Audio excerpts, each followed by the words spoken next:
जय श्री राम मित्रों, ओम नमः शिवाय। जैसा कि आप सभी जानते हैं सावन आने को है, तो शिव ही के विषय में चर्चा करेंगे। और कौन है जिसके विषय में चर्चा की जा सकती है। चलिए आज हम आप सभी को अपने आराध्य प्रभु शिव के 18 रूपों एवं उनके नामों के विषय में प्रचलित कथाओं के बारे में लघु रूप में बताते हैं।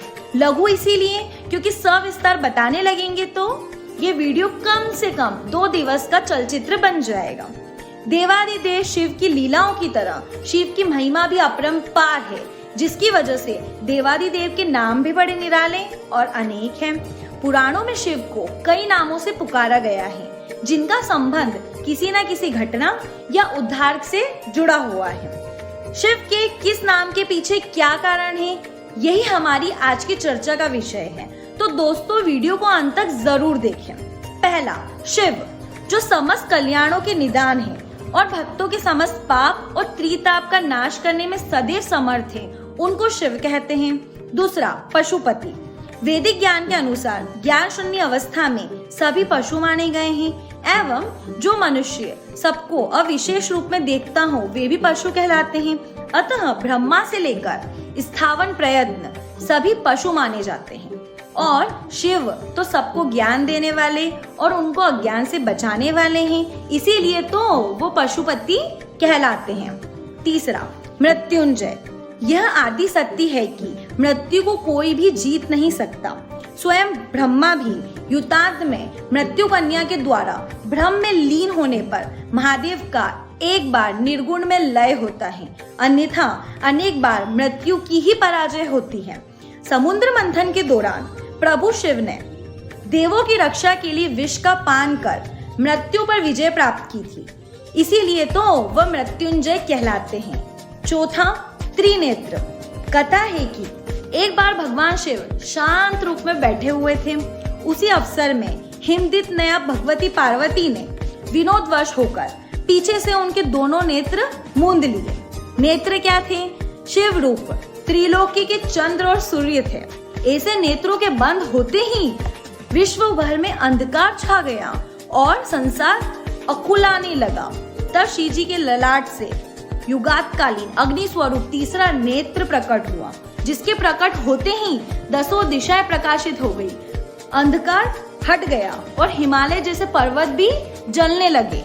ये देखकर पार्वती घबरा गई और हाथ जोड़कर शिव जी की स्तुति करने लगी। तब शिव जी ने प्रसन्न हुए और उन्होंने संसार की परिस्थिति को यथापूर्वक बना दिया। तभी से वह त्रिनेत्र कहलाने लगे। पांचवा, कृतिवासा कृतिवासा उन्हें कहा गया है जिन्होंने गत चर्म को वस्त्र के रूप में धारण किया हो, और ऐसे वस्त्र वाले शिव ही हैं। उनको इस प्रकार के वस्त्र रखने की क्या आवश्यकता हुई, इसके विषय में स्कंद पुराण में एक कथा है, जिसके अनुसार जिस समय महादेव पार्वती को रत्नेश्वर का महात्म सुना रहे थे, उस समय महिषासुर का पुत्र गजासुर अपने बल के मत से उत्तम होकर शिव के गणों को दुख देता हुआ शिव के समीप चला गया। ब्रह्मा के वर से वह इस बात से निडर था कि कदर्प के वश में होने पर किसी से भी मेरी मृत्यु नहीं होगी।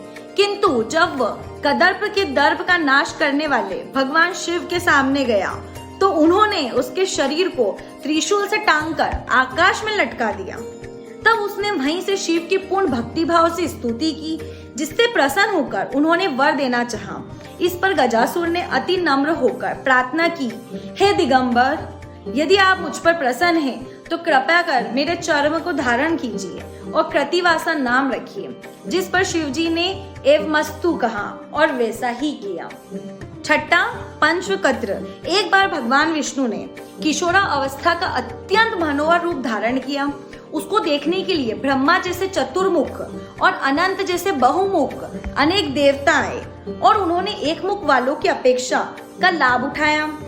यह देखकर एक मुख वाले शिव जी को बहुत शोक हुआ। वह सोचने लगे, यदि मेरे भी अनेक मुख और अनेक नेत्र होते तो भगवान के इस किशोर रूप का सबसे अधिक दर्शन करता।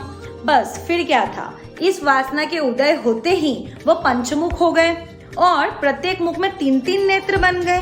तभी से इनको पंचक्त्र कहते हैं। 7वां, क्षितिकर्ण कथा अनुसार बहुत समय पूर्व बद्री का आश्रम में नर और नारायण तप कर रहे थे। उसी समय 10 यज्ञ का विध्वंस करने के लिए शिव ने त्रिशूल छोड़ा था।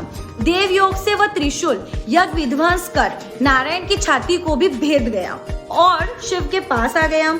इससे शिव क्रोधित हुए और आकाश मार्ग से नारायण के समीप गए। तब उन्होंने शिव का गला घोट दिया। तभी से शीती कंठ कहलाने लगे। 8वां खंड परशु।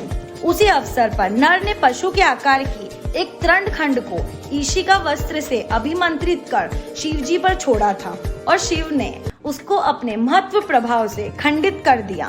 तब से वो खंड परशु भी कहलाते हैं। 9वां प्रमथापित। कलिका युग में लिखा है कि 36 कोटि प्रथम गण शिव की सदा सेवा किया करते हैं। उसमें 13,000 तो भोग, विमोग, योगी, ईर्ष्यादि से रहित हैं। शेष कामुक और कीड़ा के विषय में शिव की सहायता करते हैं। उनके द्वारा प्रकट में किसी का कुछ अनिष्ट न होने पर भी उनकी विकटता से लोग भय से कंपित रहते हैं। 10वां गंगाधर। संसार के हित और सागर पुत्रों के उपकार के लिए भगीरथी ने त्रिभुवन व्यापिनी गंगा का आह्वान किया। तब यह संदेह हुआ कि आकाश से अकस्मात पृथ्वी पर प्रपात होने से अनिष्ट हो सकता है। अतः भागीरथी की प्रार्थना से गौरीशंकर महादेव ने उसे अपने जटामंडल में धारण कर लिया। उसी से उनको गंगाधर भी कहते हैं। 11वां महेश्वर। जो वेदों के आदि में ओंकार रूप में स्थित रहते हैं वह महेश्वर कहलाते हैं। संपूर्ण देवता में प्रधान होने के कारण भी इन्हें महेश्वर कहा जाता है। 12वां रुद्र। दुख और उनके समस्त कारणों का नाश करने से तथा संहारादि में क्रूर रूप धारण करने से शिव को ही रुद्र कहते हैं। 13वां विष्णु। पृथ्वी, जल, अग्नि, वायु, आकाश, इन 5 महाभूतों में तथा जड़ चेतानी संपूर्ण सृष्टि में जो सदैव व्याप्त रहते हैं उन्हीं को हम विष्णु कहते हैं। यह गुण भगवान शिव में सदा से ही विद्यमान रहता है। अतः शिव को ही हम विष्णु कहते हैं। 14वां पितामह। अर्यामा आदि पितरों के तथा इंद्रादि देवों के पिता होने और ब्रह्मा के भी पूज्य होने से शिव जी को ही पितामह नाम से विख्यात है। 15 संसार वेद्य।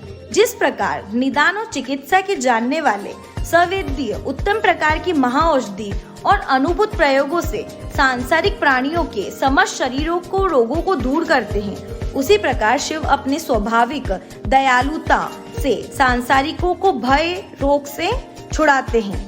अन्य वेदादि शास्त्रों में यह भी सिद्ध किया है कि भगवान शिव अनेक प्रकार की अद्भुत, अलौकिक और चमत्कृत औषधियों के ज्ञाता हैं।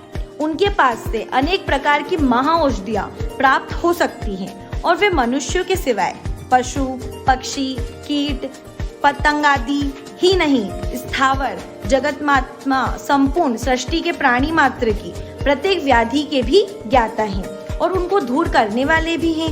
इसलिए वे संसार वेद्य नाम से भी विख्यात है। 16वां सर्वज्ञ। तीनों लोकों और तीनों काल की संपूर्ण बातों को सदाशिव अनायास ही जान लेते हैं, इसीलिए तो उनको सर्वज्ञ कहते हैं। 17 परमात्मा। उपरोक्त संपूर्ण गुणों से संयुक्त होने और समस्त जीवों की आत्मा होने से श्री शिव परमात्मा कहलाते हैं।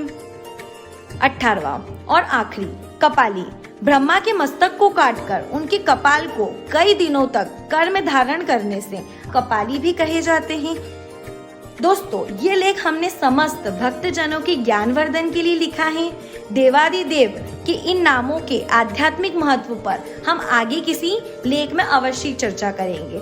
कुछ भी त्रुटि हुई हो तो क्षमा कीजिए। हर हर महादेव। ओम नमः शिवाय।